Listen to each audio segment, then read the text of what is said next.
This is where we hold them. This is where we fight.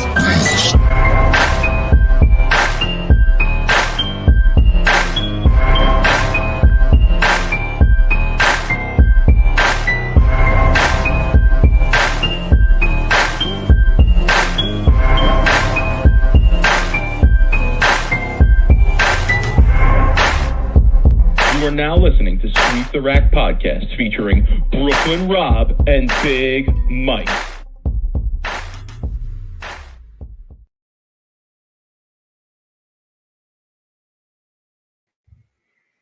Rob, what's good, homie?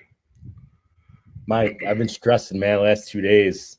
I called you this morning, man. Early too. I was on one. So normally, old school Sweep the Rack. First couple of years, we'd always kind of talk a little bit about personally some stuff, what's going on, whatever. But this was a little bit of a crazy situation for me. And I'm going to tell a quick version of the story of what happened.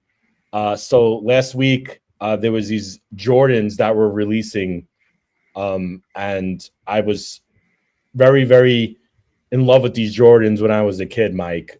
They were the Jordan Aqua 8s with the two straps. You know what I'm talking about, right? With the two straps, with the 23 and the tongue that had like the fuzzies, whatever. So I was on the sneakers app at 7 a.m. Saturday morning. Got the shoes, right? Was all excited.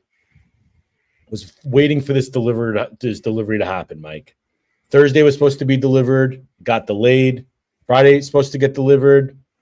Got late, whatever. And then Friday, who's Lamont talking about? He wants some action. Talking about you, Mike? I don't know. I don't know. He don't want my smoke. And anyway, so Saturday, I'm out to dinner with my dad, and I see that I get a notification that my shoes delivered. It's a picture at the door. Awesome. Get home, go to the front door. The shoes aren't there. Right. Look all around the house, outside, looking all over, neighbors, whatever. Shoes aren't there. They're gone. Yo, I'm pissed. I look at the picture that the UPS driver sent. The picture at the door was not my front door. Was not my placemat. Mike, the UPS driver delivered these Jordan 8s brand new to just a random house. I'm literally going through my complex last night at like 9 o'clock at night with a flashlight, checking porches, checking doormats. Couldn't find them. Woke up this morning, couldn't find them. Walked around the complex, couldn't find them. Mike, I called you. Yo, I'm pissed. What do I do? Can't do shit. What'd I say? What did you say? You said, I'm trying to... Happen to you? How street smart am I? What did I say? You said you live in a good area. They'll turn up. That's what I said. I said, Rob, relax. Go home. You live in a wealthy area. Somebody's going to bring your sneakers to you. Okay? Spoiler alert. Somebody brought the sneakers to him. About an hour ago. In a wealthy area. Okay? Now, you live in Philly. You live somewhere a little more grimy. If you were back in Brooklyn, sneakers probably ain't coming back to you, bro.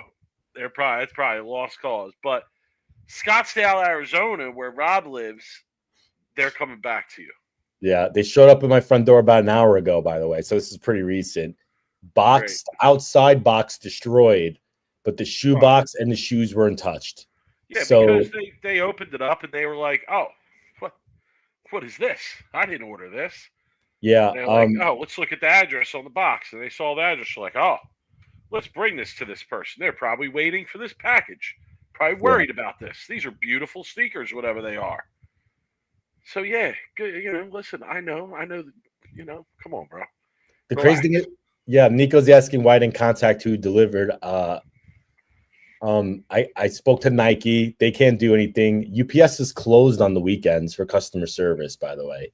So I couldn't get a hold of anybody on the phone for UPS. I tried calling them. Nike couldn't do anything. I would have had to wait till Monday to call. They were going to be issuing me a refund, all kinds of crap. I'm happy to have my shoes. I talked to Nike already about it. They're still making a resolution on what they're gonna do. Mike, there's a chance they might still issue a refund to me for the shoes. It happened to me a few years ago, right around Christmas time. I ordered some Space Jam Jordans, Jordan 11 shoes. Space Jams. Yeah, I like those. They got delivered to the house down the street from me. Okay, I knew this because The picture. I talked to no, there was no picture. I talked to the UPS guy who delivered them, and he was like, "Yeah, I guess Nike printed out the wrong address or something."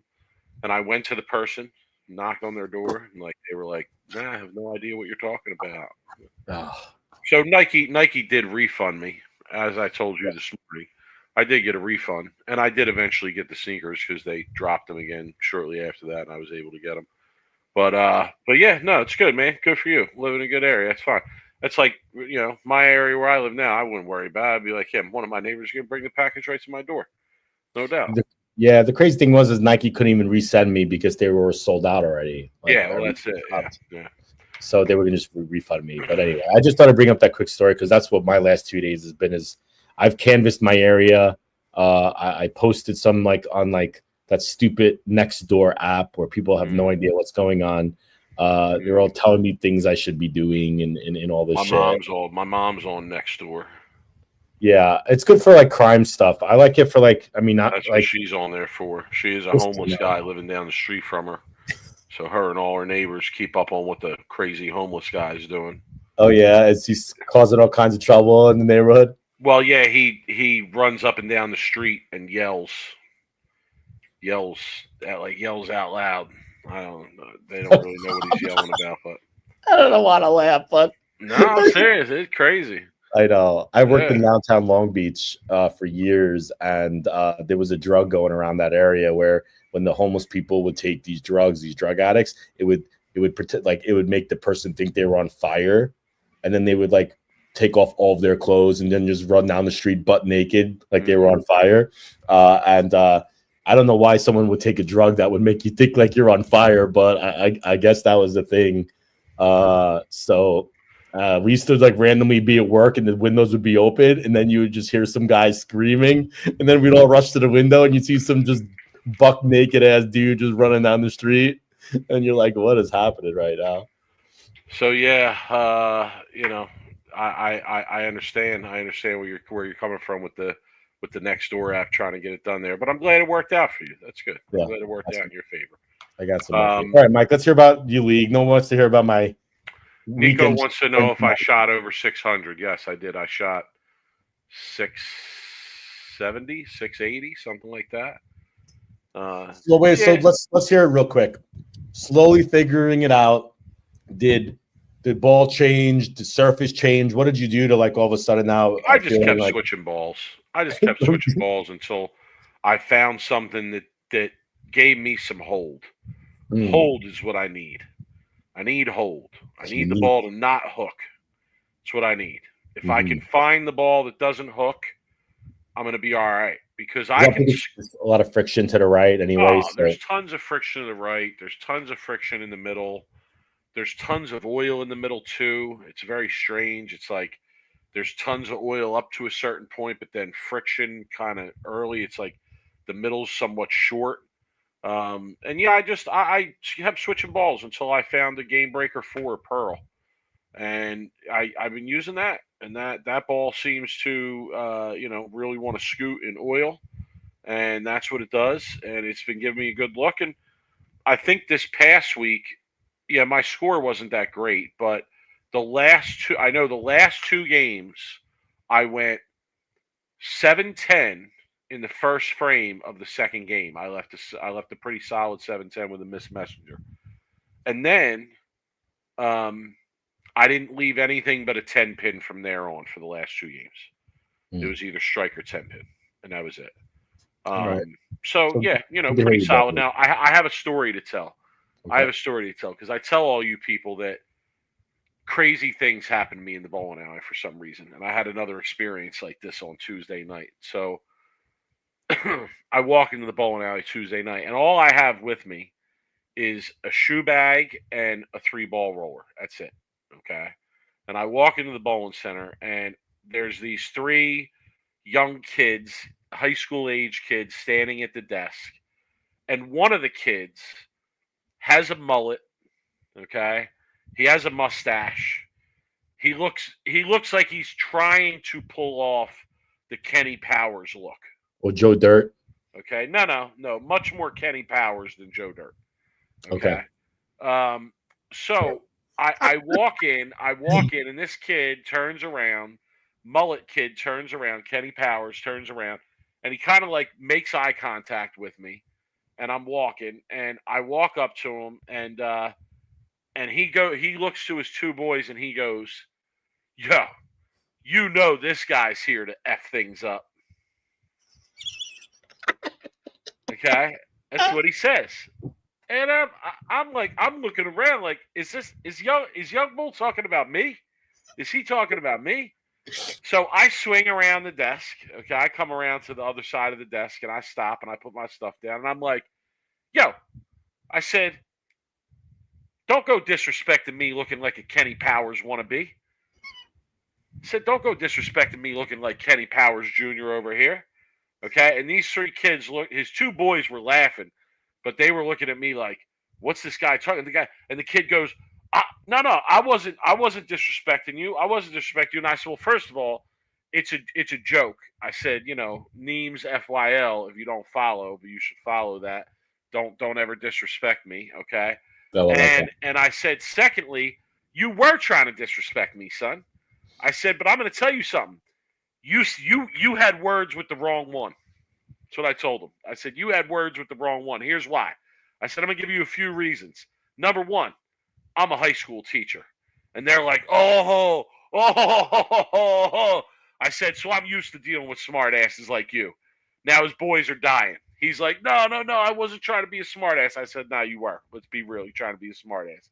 So, number 2, I said, I'm also a bowling podcaster. I'm going to talk about you. I said, I'm going to talk about you on my podcast. Sweep the Rack. Check us out.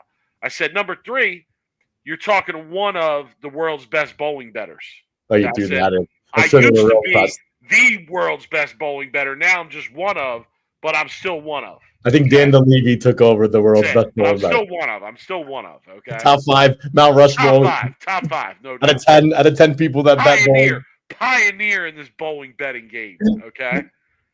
I said, lastly, I said, I got game, son. I said, I got game. So I said, you go down there, you do your little thing, you bowl with your buddies. I said, while you're down there, you come down, you look at where I'm at, you come watch me throw it, I'll show you a thing or two. So yeah, they came down and watched me throw a couple shots, and we talked bowling a little bit. And if they happen to listen to this and catch up to this, shout to them. Even though Kenny Powers was trying to get a little smart alecky with me, okay? But listen, I told him you picked the wrong one, bro. He thought I was just going to walk by and act like I didn't even hear him, but I had to do something about that, Rob. I had to take that on. So that was my league night, pretty much. It's boring, bro. Can I just say that? All you house hacks out there, I don't know how you do it. I'll be honest. I respect your dedication to boredom, actually, because to show up knowing that you're gonna hit the pocket basically every shot, unless I throw like absolute garbage. Like unless I miss by 2 arrows, I'm gonna hit the pocket. Okay, and it's just a matter of, am I gonna knock 10 down or not? Was my release good enough to get the ball to do what I needed to do to knock 10 down? Right. And this just goes on and on and on and on the whole night. I just don't understand. I don't get it. So you just have my congratulations on that. Rob, we got to give a shout to Charlie Tapp, because earlier this week he shot 300 at the PBA 50 event, and he's still verifying it. And Charlie, if you verified it, let us know in the chat. But it may be a 300 game by the oldest player in a PBA tournament, and that would be a really interesting record to hold. So nice bowling to you, Charlie. Nice game, good bowling, and hope you're doing well. Back to your boring comment. Would you say that adjusting on house shots today in this day and age and the easy conditions on an easy house condition, the adjustments are more carry adjustments? Yes. Similar to if you were bowling on a sport shot, you were trying to adjust to get to the pocket? I think you still have to make pocket adjustment corrections on the house shots. I think it's easier than ever. I think you don't even have to look at where you're standing. You can pretty much just move like one dot at a time and just be like, oh, I left a 4-pin. All right, time to move one dot. Well, it's funny because I think a lot of what happens is really high scores start happening when you bowl on in a house that the carry is a lot better than a different house bowling on a house shot. So like when I bowled at Mesa, if anybody's ever bowled at Mesa, the Bolero down here in Arizona, it's not a very easy house to at least carry in my opinion. And especially when they put all that oil in the middle of the lane and all that dry is on the right, if you got it in, the ball just never turned over and you were going to leave a 10-pin. Like it was just like, that's what would happen. So like you really had to find a way to get the ball to kind of hook in the spot, like on the lane, in the back of the lane to carry the 10 out. And that's where a lot of people struggle, is getting to the pockets easy. It's finding that right ball and that right angle so that your ball is actually like reacting off of the house pattern correctly to knock 10 pins down. And it's also finding the ball that is still going to react correctly when you miss. If you miss right or you miss in. Like what I have right now is good if I miss in, but if I miss right, it's no good because it burns up and it flat tens. You know, like a lot of my misses are right. So like I'll miss a little bit right, and I know, when the ball's near its break point, like, all right, that ain't gonna carry. And yeah, it goes flat 10. And sometimes a messenger comes bouncing over or whatever. But yeah, for the most part, I'm on the money with what's gonna happen. And if you think about it the way I talked about it, it makes a lot of sense now to me, like why the bowling ball companies always are releasing new bowling balls. Because new bowling balls are fresh covers, and if you're bowling just regularly on a house pattern, the new bowling balls are going to be able to hit that fresh house with all that oil in the middle of the lane a lot better than a ball you've maybe been using for more than 6 months or a year. Right. So that's why, like, if you're consistently drilling a ball every 3-4 months, you're going to score probably better on a house pattern. Well, you carry better, I should say, if you find that ball that you could just consistently hit the pocket with. So so that was my league night. And then on Wednesday night, I bowled a sports sweeper at the same house. The guy who runs our Tuesday night sport league is running a couple sports sweepers throughout the summer. It was on our medium pattern. I think it's Autobahn. And yeah, I bowled like a complete dog. I think I was sub 500 by a few sticks. I missed probably 100 pins worth of easy single pin spares in 3 games, including but not limited to a 5-pin, a 6-pin, a 2-pin, a 10-pin. My spare shooting was just. I honestly, I need to stop using urethane for shooting spares. I need to go back to plastic. I also need a new thumb because my thumb is just so big. I'm like swimming in the thumb. It's crazy. So you're banning yourself from throwing urethane for spares. Yeah, for spares I am, because it's just, I don't know. It hooks. It hooks sometimes, especially on the sports stuff. It hooks a little bit, and it makes a difference. Here's my advice to you. Okay. Drill a new spare ball, drill a new thumb, drill a plastic. Get to it. You don't have to go to the training facility in reality. Right. You could go literally practice. Yeah, shoot some. Play low game. I know. And it's funny because usually during the sport bowling season, my spare game is usually on the money. I mean, that's why I'm able to average what I average. But this particular night, it was bad, bro. Oh, I was all over the place. So I bowled pathetically bad. But yeah, they were also very challenging. Shout to my Tuesday night. It's a great comment by Rarling. Riley and Oh Kepke yeah, have to respect every frame on sport, especially. And there's so much more to that comment, because how many times are you bowling good during a sport league or a tournament that's on a sport, and it falls apart so quickly? You're comfortable, maybe you have a good reaction, you're throwing it good, maybe you're 100 over after 4, whatever it is, right? And then all of a sudden, if you're not, if you get a little bit lazy and your focus isn't there, and you're not executing, and you're not concentrating, and you're kind of getting lazy, it's really easy to bowl 150 or under. Like, just you blink of an eye, and all of a sudden you have like a 120 in the eighth. You know so what the I mean? first game, I shot 180, and I missed 4 single pin spares. Oh, ooh. Okay. Oh, The high game that game in the whole sweeper, the high game, I think was 212.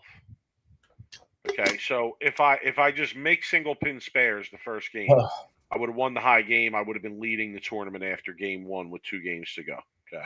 God. Second game, the pair we go to, and this is the second time this happened to me and the guy that I was bowling with. First game and then the second game, we're on the end pair, like the last pair that is being used, which is likely the first pair that got oiled. They're completely different, bro. I mean, the first shot I threw picked 3 off the left on the second pair. The next shot, then I shot the spare. I missed that. The next shot I threw, I moved a little bit right. The next shot I threw went in the gutter. So would you say that? You got to be kidding me. So then was there urethane being thrown? Was lane pattern integrity in question? No, I think it's probably so. I mean, it's Bolero, and it's probably a teenage kid who was working at ShopRite last week running the oil machine. So who knows? I mean, I'm going to tend to blame that. Could it have been the way the pattern broke down on this particular pair with the bowlers in front of us? I guess it could have been. But I would much more quickly assign it to Bolero than I would to the breakdown, because they were stupid different. I mean, by the end of that game, I had switched balls and moved like 30 left. That's how different they were. Okay. So I think I shot like 130 that game, something like that. Then the last game, we go down to the other end, we switch ends. I start where I ended the last game. Nope, they're back to the way they were game 1. So I went back to what I was doing game 1. By the time I got back to that, I think I opened the first 3 frames, and I didn't bowl bad the rest of the game. But, yeah, I shot like 150, 160, something like that. So, yeah, just terrible. I mean, absolutely terrible. Terrible, terrible, terrible, terrible. Hacky. Yeah. It's terrible. To finish this, what you need to do is, before you bowl any more of that, practice. You got to get the spare shooting down. Oh, no doubt. Just go to the lanes, get some practice in a couple hours. Even just 1 hour of shooting 7 and 10 pins and 3 6-10s. But listen, I'm gonna be honest. I never feel bad. I never feel bad about bowling poorly, because I watch enough professional bowling. I see guys travel the country and do some of the same stuff that I do. You mean like regionals? No, I mean, well, yes, actually, yes. But I mean, even on the national tour, you see guys bowl a game where they miss 2, 3 single pin spares, and I did not throw urethane. I didn't even try urethane on this pattern, because I don't know. I don't think urethane is the way to go on this pattern. But I will say one thing I took away from this particular set is I got to be more simple. I got to simplify, especially in environments where the change of pairs is unpredictable. What you're going to meet pair to pair is super unpredictable. You got to simplify. You got to cross less boards. You got to simplify. You got to control the back of the lane. You got to simplify. But I never feel bad about bowling bad, because I watch enough bowling to know that it happens. And yes, it does happen at the regional level too, Rob. I was checking some scores. Do you know the first regional on string pins was this weekend? First Eastern regional. Okay. String pins was this weekend. Okay. At A lot of entries. Lucky Strike Feasterville. Okay, one of Lucky Strike's, aka Bolero's, feature centers. Okay, also the home of Joe's Pro Shop. None other than Joe Pelusic. Okay, Okay. the lefties ran him over. That's pretty much, I think, the what I saw as Urethane. yes, absolutely, as the story of the weekend. But as I was checking the scores, Rob, and I want to be clear here, I'm not saying this to out anybody for what they bought. So, person, not even mentioning. Okay, but there were some bad scores. Okay, there were some bad scores, and I noticed that one person was sub 400 for 3 games. Sub 400 for 3 games. Okay. And besides some of the discussion points that could bring up, I mean, we could go on and on with the discussion of why this is and what this means. I mean, because obviously, if the person gets to the point where they're going to enter a regional, they have to be of some skill level on the house side of the game, you would imagine. And then they come and enter this regional and they bowl, in such a subpar manner. Begs a lot of questions. Nonetheless, the question I have is, do we need to implement a penalty for subpar performances in some bowling environments? What do you mean by penalty? What do you mean by that? Well, Like, I got into a deep discussion with some people on this weekend, and okay. I don't know. I mean, I could take this to all kinds of levels here, but So like what? Like you take them outside and everybody like. Well, here's what I was. First of all, I was thinking, and I'm going to say this was part of a group idea. This is part of a group idea, so I'm not taking credit for all of this. But what we were thinking generally was a referee type official would come out and would probably throw some sort of flag, right, to indicate there's been a foul, or there would be an announcement going into the last 5 frames of like, hey, we have a possible sub 400. This person's possible sub 400. Or if someone's going to bowl less than 100 game, you would announce it, possible sub 100 going into the 10th frame. And everybody, like they used to do for a 300, everyone would stop. And everyone would watch the end of the possible sub 100 game or the sub 400 series. Everyone would stop and watch the end of it, right? So, but what I proposed is that if, for instance, like if you go sub 400 at a regional, an official should come out and confiscate your equipment for a predetermined amount of time. Another person suggested that you should be forced to take lessons. That was another possible suggestion. So are you trying to prevent these people from ever walking into a bowling alley ever again? No, I'm just saying a short break. Maybe 14 days. No, I'm talking about 10 days, 10-day break. A forced 10-day break. No, you're not getting what I'm saying. Is if I'm let's just say I'm bowling my first regional, okay? And I want to see what it's about. I've never bowled it. I want to explore the sports side of the game that you always are campaigning for on the show. And I go there and I bowl a 399 for my first 3. Okay, I'm lost. I have no idea what I'm doing. I'm missing single pin spares like you do. I'm all over the place, right? And a referee comes out and the whole place stops and they flag you. And everybody nowadays, everyone's watching with their phones out, right? People are commenting, tormenting. What a disaster that would be. This poor person would never ever bowl in for the Masters, for instance, right? We talk about this all the time. For the Masters, for instance, right? Yeah. That's something like that shouldn't apply. That wouldn't at least be like a war, a little bit of a detriment to some of the craziness that you see there. And somebody in the chat, Ernest, is saying that it's a super senior. No, not who I'm talking about, bro.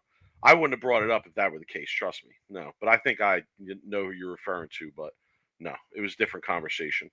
But nonetheless, yeah. So it's just such a discrepancy, Rob.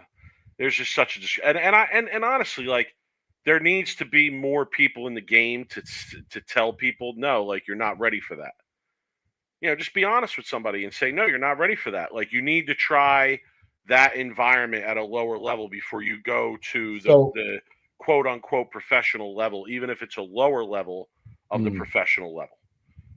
I'm on the same page as you as when it comes to like the Masters, maybe the PTQs or the US Open. Yeah, I'm only talking high level events here. But That's regionals are to me high level events. See, but let me finish it because regionals to me aren't high level events. Okay, they're not. All right, to me they are. No, because they have the PBA logo in front of it. No, it's any a regional PBA that title. No, it's a regional title. The regional titles to me. No, hold on a minute. I gotta push back here. I think you're wrong here. At one time, a PBA regional title got you into the Tournament of Champions, Rob. But hold on. PBA regional title gets you into the Regional Players Championship. We've seen guys from that tournament come and start a tour career. You see guys from the regional tour come out that are successful in the regional tour and have a lot of success on tour.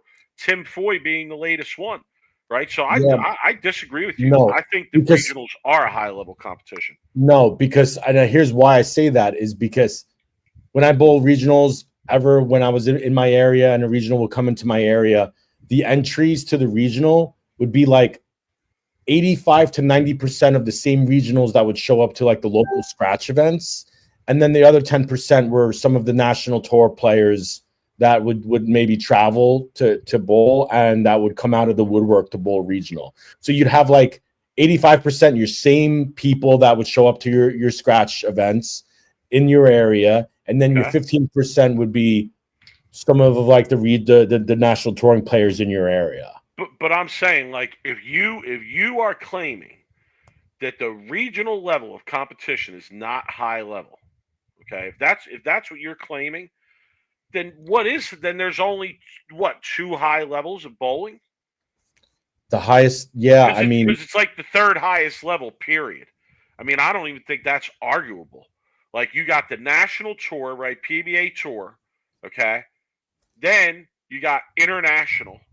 Right, you got international competition, okay, like your European tour, your Lucky Larson, your events like that, and then I'd say you got the regional tour. So there's such a drop off. I don't know about that, man. I did.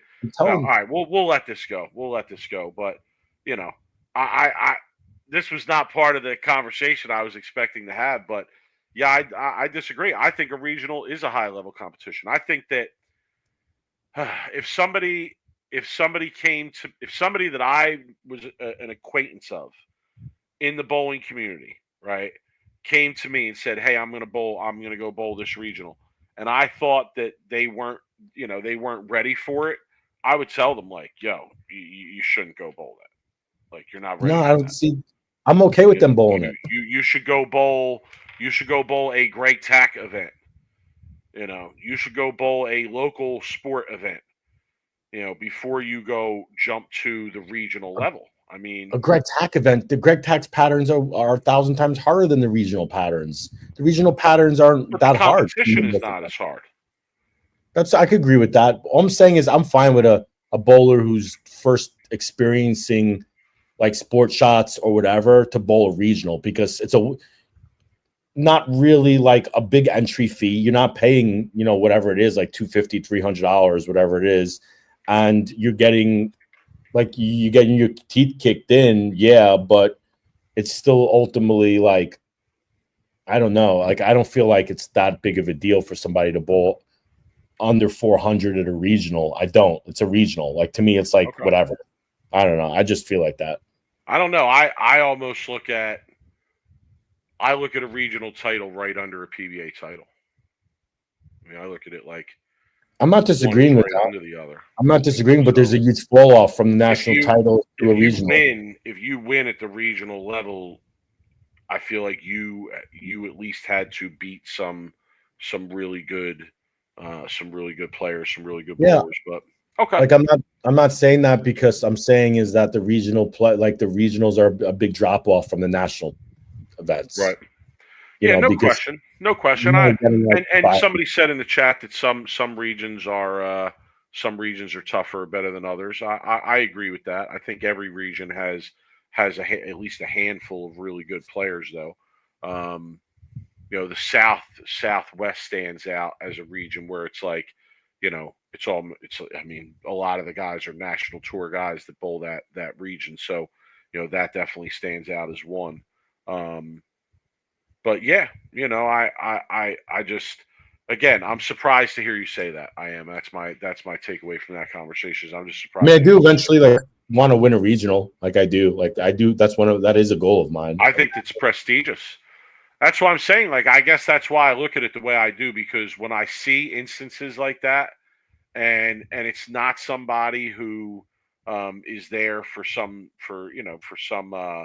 participatory purpose, like it's somebody who's competing. Yeah, I don't know. I think like, wow, how did somebody end up in that situation where the people around them, the people they bowl with, the people they associate with, didn't tell them like, hey, you're not ready to enter this high of a level of competition. Yeah, honesty is I do view it that way. Yeah, I mean, honesty or being educated for the people around you is not as easy or obvious as you think it is. Okay, fair point. All right, so Rob, last week, the bowling world was lit afire. It was lit afire last week at the speculation that urethane might be banned. And I really need to say this, Mike, you could agree, is we didn't even think that topic of conversation would equate to everything that happened that week. Like, we didn't know like that the USBC was going to come out with a post on Facebook. We didn't know that Jeff Riggles was going to like write an article. Like, I'm sure he was already planning writing one, whatever. Like, we didn't even know like the social media posts. We had no idea. Like, you brought it up to me before the show and was like, hey, I heard something that's going to be an interesting topic. And I'm like, all right, cool, let's talk about it, right? Because there isn't a lot of stuff going on in the bowling world. But, man, I swear to you, when I was on social media like Tuesday and then saw USBC posts, and then the whole, like, I feel like the bowling world kind of jumps, it catches on fire. Bowling world meaning the online bowling world, right? Where you have like your certain like pros that then respond, and then you have your certain like accounts that have a lot of followers start like responding or start posting, and then it just catches fire. And then I feel like everybody has to like say their 2 cents. But the interesting part of it was that the USBC made a post, and I want to talk a little bit about the post, and then I want to talk about the pros posting after that, okay? Because the USBC's concerns are lane pattern integrity, which all these topics we've talked about one way or another in some show we've done in the last like 5 years. Competitive fairness, player development concerns, government and integrity challenges. Those are the highlighted 4 key points. What they're saying is they're conducting research right now. So there's no decision being made. Who knows? Might already be made. Nobody really knows. They have it in third party, which is interesting, right? A third party working a group of technical experts and key stakeholders. And they're also bringing in bowling ball manufacturers, the big 3 probably. And then they're taking in all of these research, and then they're going to all take in this consideration, get the feedback, and then they're going to have all the stakeholders during an equipment specifications committee at a meeting in the late August, early September to probably make a like final decision of what they're going to do. So I think I summed up pretty good, right? Okay.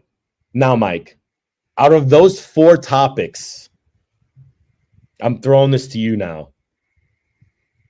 What would you say the best case, like what would you say the most obvious case for them to ban it, and the one that you're just like, I don't even know why they're like bringing that up?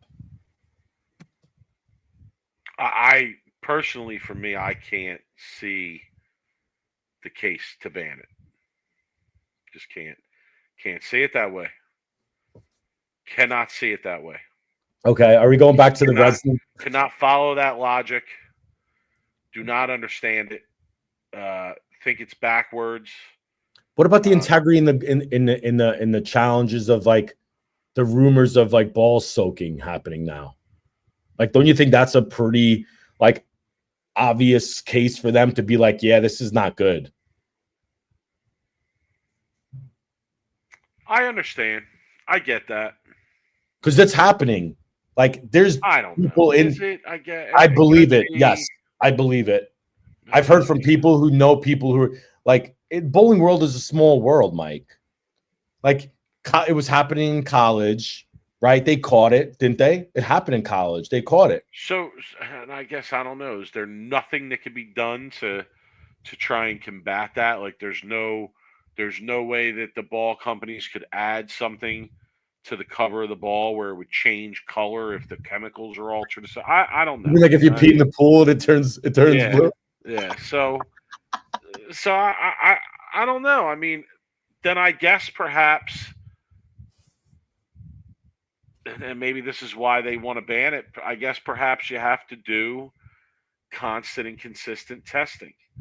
And that's hard to do at a tournament. That's hard to do, and it's costly to do, and it's it's not easy, and as we've seen with the black curtains and all that, it can become quite quite the conspiracy type affair, right? So think about like this too. Think about the tournaments of the size of like the USBC Open Championships, right? We got thousands of people. Think about the size of a tournament like the Junior Gold, the Masters, right? Which is a little bit of a smaller field compared to the other 2 that I named. Now, if you have a team at the Open Championships that decides that they're going to soak their bowling balls, how can they monitor that over a 3 or 4 month period? Of they have to go back checking what hardness again of the balls, and then hope that nobody puts them through. Or there's just a lot of babysitting that the USBC is going to have to do here to make sure like that's not happening. And yes, in a way, I agree that maybe they should figure out a way to monitor it, but in reality, it's probably really hard to do when you're a limited money and limited staff, right? Of trying to keep track of everything that's going on across like the whole bowling like world, or bowling like where they're sanctioned. Yeah, the conspiracy theorist in me wants to say that the evil empire is in some way behind this. That's what the conspiracy theorist mindset in me says, that they tried to ruin the Purple Hammer by forcing it to be manufactured at a better hardness. That happened. Purple Hammer still winning, still dominating. Black Hammer dominating, winning. So now the next step is, we're going to ban urethane. I don't know. I'd like to know where, I'd like to get some background on where a lot of this is coming from and what's precipitating this very current discussion of whether urethane should be banned or not. And as I said on the last podcast, it's ridiculous to me. It's like, no, you're banning the inferior piece of equipment. You're banning the old piece of equipment. You've let equipment run wild in the game of bowling for 30 years now. Run wild. And now we're going to ban the old equipment, the less effective equipment. if we're gonna ban anything, let's start with the steroid bowling balls of today's day and work our way back. Let's go back to urethane only. How about that? Not to mention, as I said again, and Belmo echoed this in his post. Obviously, not getting it from me, but we're on the same train of thought, him and I. If you want to do something about it, make the lanes different so you can't use it. Okay, But make the lanes different so guys can't use it. They can but it's put not a patterns problem. out there But that's that a make it problem. really tough for like the U.S. Open. You didn't see hardly any urethane going down the lane, and what urethane you did see going down the lane, it certainly wasn't all that effective. USBC Nationals, from what I've heard, you don't see much urethane going down the lane, and again, from what is being used, it doesn't really seem all that effective. So I think there's other solutions here other than banning the balls. That's what kind of brings out the conspiracy theorist in me. Is like, why are we jumping right to that? Why are we jumping right to ban the balls? So This is funny. I'm not for banning the balls. I'm going to come out. I'm not for banning urethane. I'm just not. If they do it, then let's ban all the steroid balls too. Let's go back to plastic then. Let's go back to plastic. Let's go back to throwing plastic. This is one of the first like major like issues that we're on the completely opposite sides of the fence. Like I want them to ban them. Like I'm hoping they ban it. Somebody brought this up in the chat, and this is a great idea. I heard somebody else say this in one of their posts. How about limiting how much you can alter the surface of a bowling ball? How about that? Why don't they just put a rule out saying, you know what, can't alter a surface of the bowling ball below 1,000 grit? Guess what? Yeah. You ain't gonna see urethane used in a lot of situations. In so many situations. Listen. But here's the thing: is I think all the points they bring up in the Facebook post is fair in a way. But I think the biggest item in here is the governance of the integrity, like challenges. Right? I think to me that's the number, because the USBC, that is their job. That is what they're there for. They're there to keep the game fair. Oh, yeah, I know. Yeah. 300s, 800s, out of control. Steroid bowling balls all over the place. Though. Mamma Mia, back spinning the ball down the lane. It flips over and it hits like Belmo's ball. Mamma Mia is shooting 300. You're missing the point. Spare me, please. You're missing the point. You are missing the point. You're missing the point. No, I'm trying to tell you the reason You're why. Ignoring the point. Ignoring what I've known about those high scores and the easy house shot conditions they've been putting out for the last 20, 30 years. Well, I'm talking about is these balls that are ridiculously getting soft because of a lot of manipulation going on, essentially cheating. You're essentially corking bats is what's happening. And the USBC, I don't think, has really visibility, and you completely lose the game in a sense if you're going to allow people to cork their bats, or you don't have a way to govern it or monitor it, is what I'm saying. Like, I think this is a completely different topic than what you're saying about the 300s and the 800s. I think the USBC, yeah, there's 300s, 800s, and there's easy shots, whatever, but I think they at least have it under control when it comes to like within the rules of the game. And I think that's the problem right now, is with all this new like information coming out where people are now soaking their balls again. There seemed to be a lot of that going on at the junior gold.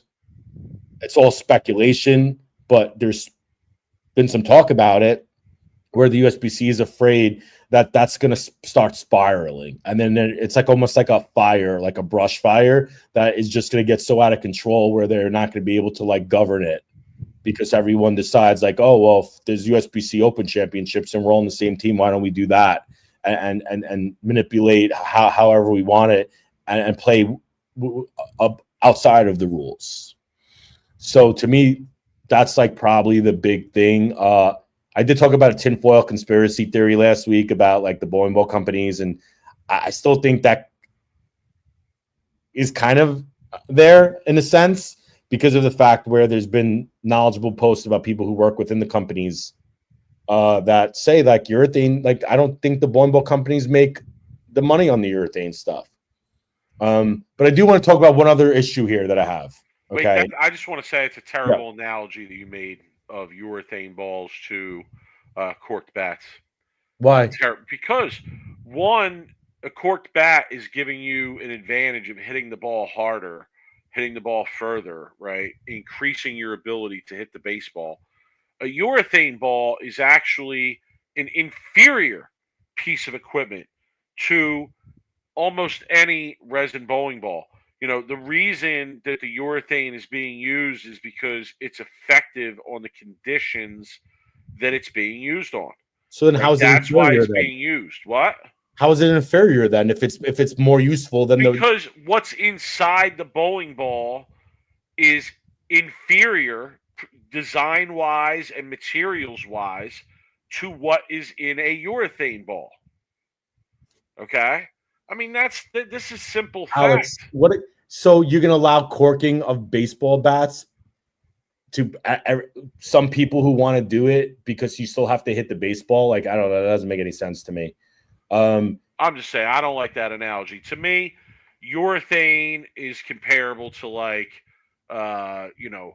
older drivers in golf or older tennis rackets. Nah, It's you're like looking at it wrong. if older drivers all of a sudden became the popular thing, and then they were like, "Oh, we're going to ban drivers made it anytime before 2010." I mean, it just doesn't make any sense to me. So then you're okay with The people USBC smoking has balls? let things get so out of control in this game, and now they're worried about this. Like, go worry about something that you should have been worried about 30 years ago. We're back to this. We're back to the house patterns and the high scores. It always circles back with you to the high scores and the 300s and the 800s. It's always the same, right? Okay. Here's my last point here, and then I think we could start wrapping up this topic. The one thing that does get to me, and I put this on Twitter, is that the pros, and I'm not going to name pros, but a lot of pros started making Facebook posts about the ban of urethane. And what drives me crazy is the fact that every one of these pros has a bias and agenda in this issue, and rightfully so, right? You're talking about their livelihood. This is a topic, and this is a research that USBC is doing that is going to be taking a major tool out of these pros' bags and is going to affect how the game is bowled and how it really, the direction of the game in the next decade, right? If they decide to ban urethane. I really believe that. So this is a major thing that the USBC is doing right now, even considering this, right? My issue is that when pros make these topic like posts and they act like they're making these posts that this is what's great for the game or this is but they're having an agenda behind their posts, right? Some of them don't want to ban urethane. Some of them, I think mostly all of the pros that I seen posts were pro, like the way you're thinking, Mike, right? Where they're like they're fine with the way it is. But the ones who are making those posts are the ones who use urethane a lot. You know what I mean? Like those are the ones that are that use it all the time. I would even say like on fresh, on early, whatever. And all of a sudden they're making posts that like everyone's agreeing with them because they're pros and they're on TV, whatever. And they're like, yeah, he's right, whatever, all this stuff. But in reality, he's on that side of the fence because that person is very good using urethane. And that's kind of where their agenda lies. And it bothers me a little bit. So that was my only point I wanted to make. Okay. Dino did have a good post, by the way. I felt like Dino did have a good post. A lot of posts out there. Simonson, Walter Ray, Belmo, Dino. Tom Doherty had a few good ones. Yep. Have you seen any? A lot of reaction. A lot of reaction to this issue. Yeah. Well, this is it's a huge thing coming down the line for these guys. Kevin in the chat says, I wonder where Jesper stands on this topic. I probably could take a guess on where he stands on this topic. I could probably take a guess on a lot of these. Mike, I haven't heard EJ Tackett talk about any of this. Have you seen anything on his end? No, I have not. If there's anybody who would probably be for banning, it would be EJ, because EJ notoriously only really uses those. Nobody can beat him with it. What are they going to do when they can't use it? Doesn't really matter at this point. So anyway, man, could you imagine how many years now? Urethane. We're talking about urethane. I was going to say, what are we still talking about, bro? You know, National Bowler asks a question. He goes, well, how many titles were won on TVs with Thane this year? You know, TV bowling is a lot different with urethane than it is than they bowl. These guys are bowling match play and qualifying. And I think the answer to that is what? One? Was it one? Well, yes, for probably. No, two then. No, wait, three. Who won the playoffs? Who won the playoffs? I don't have the results in front of me. Jesper won the playoffs, didn't he? He did. Jesper won the playoffs. He wasn't using resin. Jesper won the playoffs. Jesper won the TOC. Graham Fa won the tournament in Delaware. So I think that's at least three. Yeah, well, and that's lefty, right? Which is another topic that's being discussed. Competitive fairness. Mike, in reality, though, you're looking at the big picture here. Do lefties have an advantage? High rev rate lefties or any lefties have an advantage with the urethane bowling balls because they don't have to. There's not a lot of transition they have to deal with, which is really the kryptonite of urethane is transition. I think the better question is, would lefties cease to be competitive if urethane were banned? Wait, let me rephrase that. Would lefties at the highest levels of the game cease to be competitive if urethane were banned? I think you know what would happen, in my opinion. I think you'd still see some players still succeeding. I think you would, but you'd see a lot of drop off and then make it back in a couple years where they would like have to really retool their game. You know what I mean? That's what my opinion would be. I think you'd see a few, but I think you'd see a lot drop and then kind of come back. I wish we could start our own sanctioning body. Just sweep the rack sanctioning body? No, I mean something serious. You know, I don't know what I would call it. I don't know. Come up with some fancy acronym. Sounds like we disagree on this, so I don't know if we would be able to work together on some of these topics. Well, you know, we would do, Rob. We would do what all reasonable thinkers do. We would come to a compromise, right? We would find a way to make it work. We would find. So people saying nothing is uncompromisable. So Victor says, like the comments state, this will affect the lefties the most. I think the two-handers and the lefties, I think will affect the most.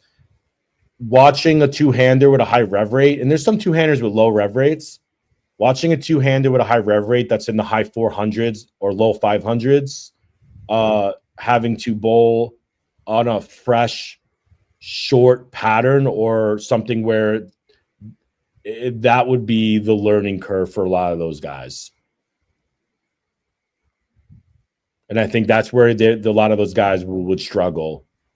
And essentially they would just have to wait. They would be drilling a lot of different type of bowling balls, right? Where they're trying to figure out a urethane type of reaction with a performance ball.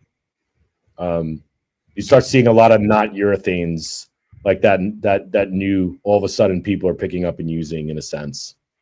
It'd be interesting to see though what kind of ban they would impose. That to me is the curious part of it if they did ban it.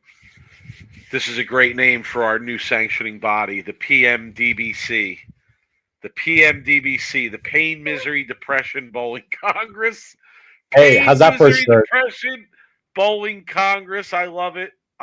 Mike, I absolutely love it. I think we got our new idea for our shirt. Right. That's a great shirt idea. That's a great shirt. PMDBC. Evan, if we make that Pain, shirt, Misery, Depression Bowling Congress. That's all you. That's your idea. We appreciate it. All right. Established 2025. It's amazing. So Robert Hamilton's asking about interview. I have some higher level interviews, hopefully in the works in the next couple weeks. Oh, Robert Hamilton. Robert Hamilton. I know, bro. I feel you. Yeah. So, all right, Mike, do you want to get into worst of the week and let's get this going? Let's do it.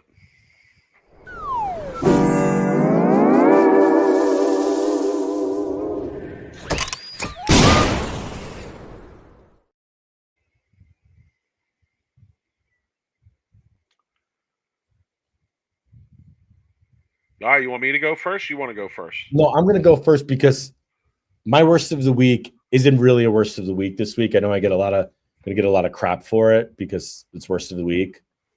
But I really had to highlight this post because I feel like Grace Hastings, who posted on the Junior Gold 2026 chat room, could be a third host, on our show, Mike. Grace Hastings could be the third piece of Sweep the Rack after this post. All right, I'm going to get into it. For parents who realize their kids struggle during Junior Gold, what are you going to do to get them help? Get a coach, lessons, take them to practice and help them one-on-one? Are you going to spend Are these like words or it's a poll? No, it's just a question she's asking to the parents. Okay. Take them to practice and help them one-on-one, or are you going to spend a bunch of money, drive to Minneapolis next year, and let your kids struggle and be upset again? It kills me to see parents talk about their kids qualifying for Junior Gold, but there's no real preparation on hard patterns. Get it together, parents. Your kids need you. Sincerely, someone who watched Junior Gold on Bowl TV and wonder how 90% of you qualified. Woo! Woo! Grace, the third host of Sweep the Rack, reach out to us. I want to bring Grace on the show. I do. I want to bring Grace onto the show and talk about that post because that was an awesome post. And you know what the comments were? I mean, the comments were just off the rails. And I think the worst of the week would have been on half of the comments on that post. But yeah, so that's I'm going to call that best of the week, Mike. Congrats to Grace for best of the week. I'm going to give it to you to give the people worst of the week. So no, hold on. So I have a follow-up comment. This was actually going to be my final thought, but I'll give it right now. So there was a post on one of these Junior Gold pages that was talking about qualifying for next year already. And it was talking about how there's going to be tournaments qualifying this year. Oh, is it better to run the tournament this way or that way? And then someone mentioned EARP, the acronym EARP. And they were like, it was like tournament directors. And they were like, oh, well, should we run the tournament EARP or should we run it regular qualifying? So I just happened to chime in on my burner. And I was like, hey, EARP, never heard of that before. Somebody explained to me what that is, right? So somebody got back to me and said it means enhanced advancer ratio policy. EARP is enhanced advancer ratio policy. It allows you to advance one more bowler over your ratio and allow the bowler to pay any remaining entry fees needed. So 1-in-4 ratio with 5, 6, 7 bowlers would advance 2 bowlers, and the second bowler pays the remaining entry fee, whatever it may be. But here's what I gather from this conversation, right? Let's talk about Junior Gold qualifying for a minute. It's like 1-in-4. But if you do the EARP, it's actually 1-in-4 plus 1, right? It's 1-in-4 plus 1. Okay, so that means for every 5 kids, 4 kids, you're advancing 1 to Junior Gold. Okay, so let's say you have a league of 20 kids. All right, and every week you treat it as a qualifier. Every week of league, you treat it as a qualifier. Okay. Week 1, right? Let's figure this out, Rob. 20 kids. Week 1, how many kids are qualifying for junior gold week 1? If it's 1-in-4 ratio, we got 20 kids. Yeah, 5 kids. 5 kids are qualifying. Okay. Right. If we do EARP, 6 kids are qualifying. Okay. The next week, so that's week 1, 6 kids qualify. You ready? Yeah. Week 2, same 20 kids show up. Same 20 kids show up. We're running a qualifier again. It's week 2 of league. Yeah, 6 more. Qualifier. 6 more make it. Well, no, it would probably be less because they would probably take those 5 kids out of the ratio. No, they don't. Oh, they don't? No, they don't. 6 kids, so everybody's going to make it by like the 4th week. Yes, and this is how junior gold is doing things. I'm good at Rudolph. Legend in the chat. Rudolph Legend in the Kazamakis. chat.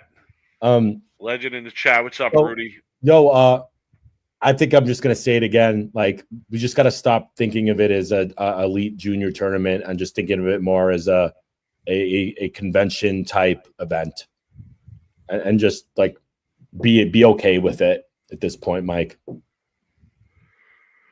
And then you change your mindset on how the tournament, instead of being a junior elite tournament, it being a convention and a kind of an all-around type of event, then you might start accepting it more than you do now. Fair point. All right, here's my worst of the week. It comes from a place that I don't feel I've highlighted very much up to this point. The Jersey Shore Bowling Memories. Jersey Shore Bowling Memories. Jersey Shore Bowling Memories, right? This post is from Earl Lyons. Earl, congratulations. You won worst of the week. Here's his post. USBC has already lost many sanctioned leagues over the years due to unpopular changes.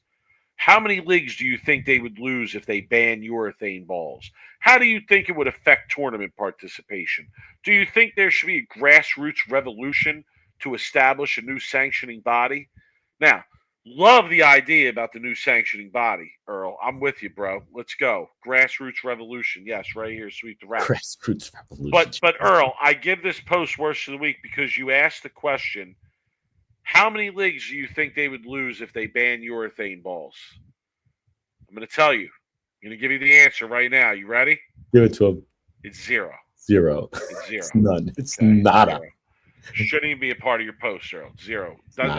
This has nothing to do with league bowling. But I don't understand Earl's first part is how many leagues have been lost because of unpopular changes? What leagues have lost to unpopular USBC changes?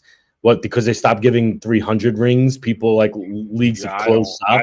I don't attribute a huge loss to that. But all right, let's wrap it up, Rob. Okay.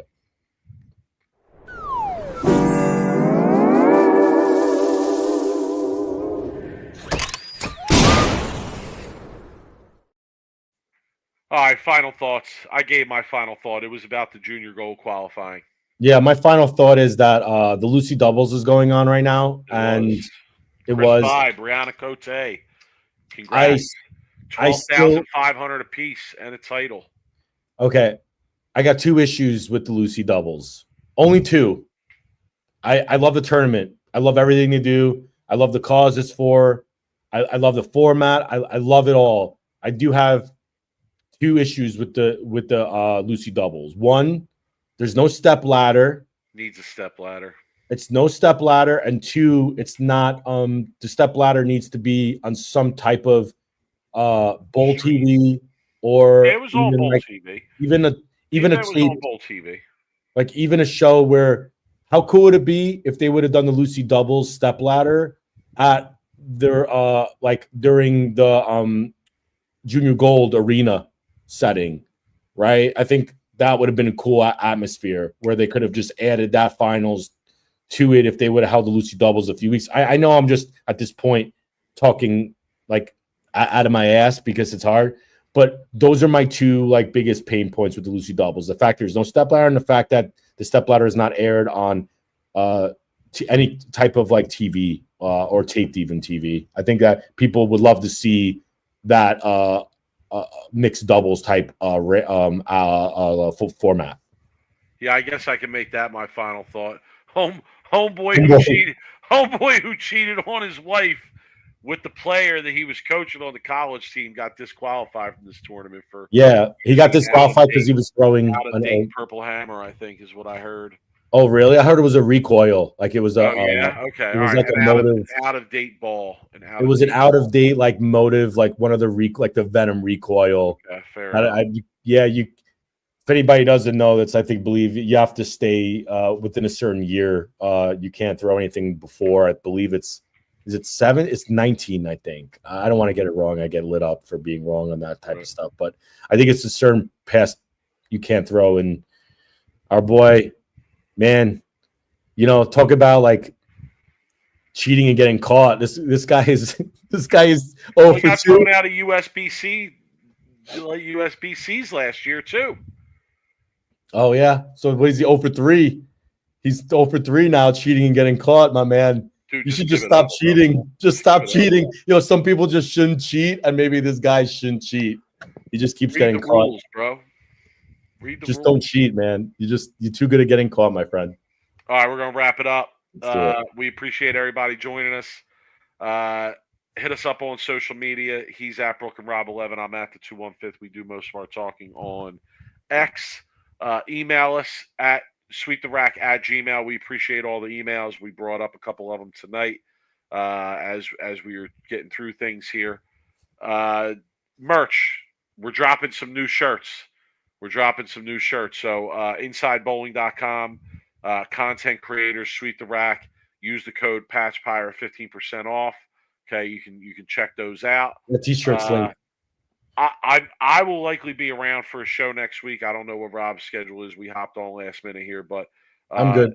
It's likely we'll be back. I mean, what are we still talking about?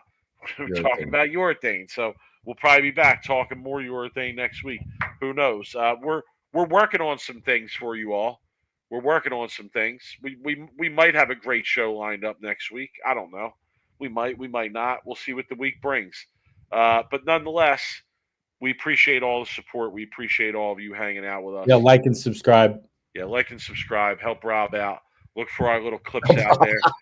Look for our little clips out there on, like them too. On YouTube and Facebook. Like those. Yeah. Star them, do all that. Okay. Everybody should make a comment and Rob, this is a fair point. Pete the Purple Hammer might have to come back on. We might have to get Pete the Purple Hammer back on. If he gets banned, we might have to hear his thoughts. A full ban. Pete Purple Hammer's not happy. Man, Nico I can Chad Murphy. I can make that happen. Chad. I have the people are chanting for it. I think I have a better chance of getting Pete the Purple Hammer on than I do of Chad, but I could have both on. Maybe Pete the Purple Hammer could interview Chad. That would be a clash. That would be a clash of the Titans. That would be great. That would be a clash of the Titans. Could you imagine the executive director of the USBC getting interviewed by a Purple Hammer? That would be just off the rails type. With headphones and sunglasses on, nonetheless. That would be with headphones and sunglasses. That would be some great content. Let me tell you. All right, everybody, enjoy the week. We'll talk to everybody next week. Later. All right, peace, guys.